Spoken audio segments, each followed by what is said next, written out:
Bonjour à tous et bienvenue sur la Fred Zone pour une nouvelle vidéo qui est apportée sur iOS 7 et plus précisément sur la nouvelle version de Plan.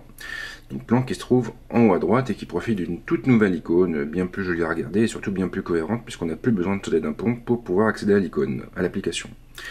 Donc je lance Plan, il va charger et il m'affichera automatiquement ma position actuelle. Donc au niveau de l'interface, même code couleur que sur photo et mail, donc avec une interface grise et bleue.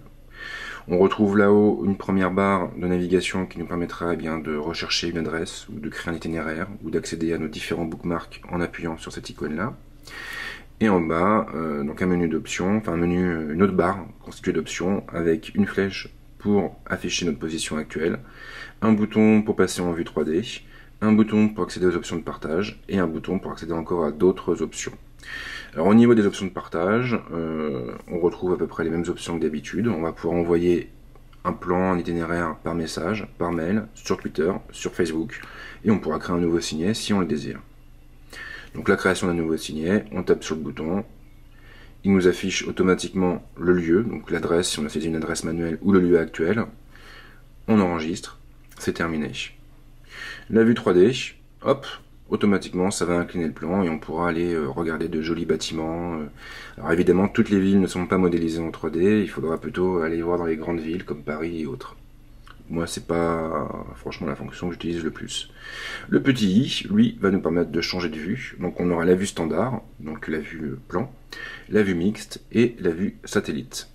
Donc je tape sur satellite. Et automatiquement, j'ai toute mon interface qui change de couleur et qui passe au gris foncé.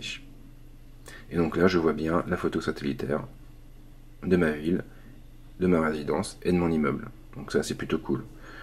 Si je passe en vue 3D, donc là, à mon avis, à Brie, il n'y aura pas grand-chose. Et effectivement, il n'y a pas grand-chose. Donc le mieux, c'est d'aller taper directement sur la tour Eiffel, qui se trouve ici.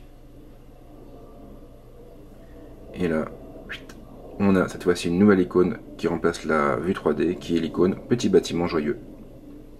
Et là, eh bien, normalement, si ça ne merde pas, on a la possibilité de consulter, enfin de se balader en 3 dimensions à Paris.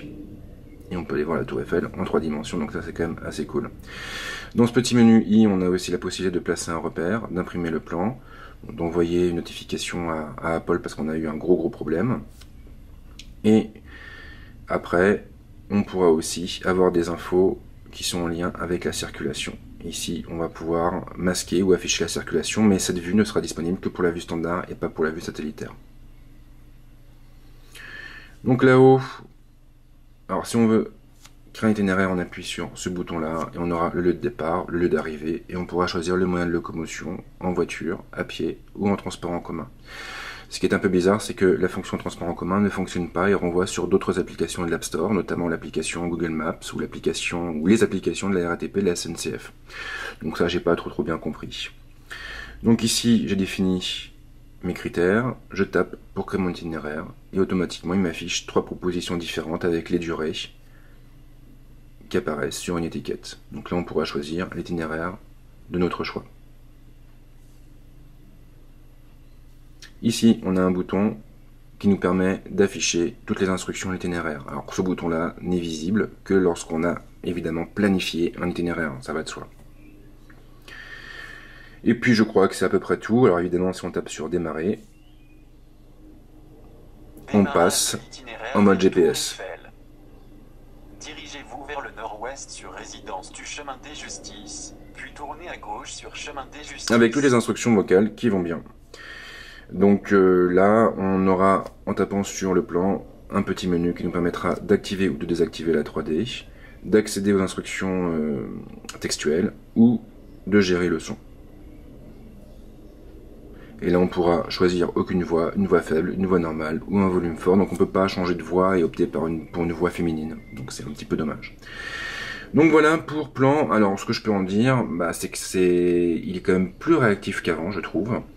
Après, par contre, je l'ai pas testé en profondeur parce que je suis pas parti en week-end ou en vacances dernièrement.